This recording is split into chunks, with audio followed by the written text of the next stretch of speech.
আর এই বিষয়টা আমাকে খুব পীড়া দিচ্ছে ভিতর থেকে, যেটা আমাদের আচরণ, আমরা যে এত বেশি মানে দাসত্বের একটা ইয়াতে চলে আসছি, মেজাজটা আমাদের দাসত্বের মধ্যে চলে আসছে। আমরা শত্রুর চোখে চোখ রেখে কথাই বলতে পারি না।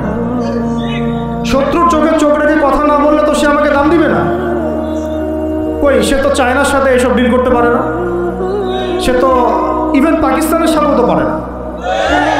পাকিস্তানে কি খুব মুসলিমদের ঐক্য আছে নাকি? না, নাই তো। ওর ইন্টারনাল অবস্থা তো আমাদের চেয়ে অনেক সময় খারাপ।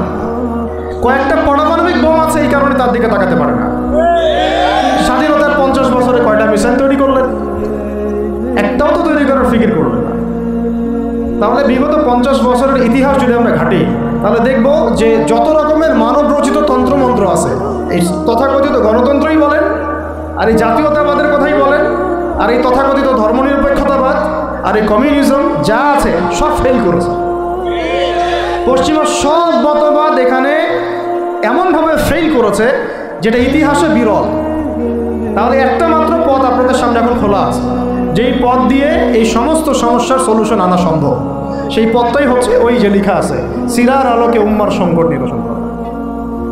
সিরাতের আলোকে যদি উম্মার সংকট নিরসন করতে না পারি, আর কোনো রাস্তা আমাদের সামনে খোলা নেই।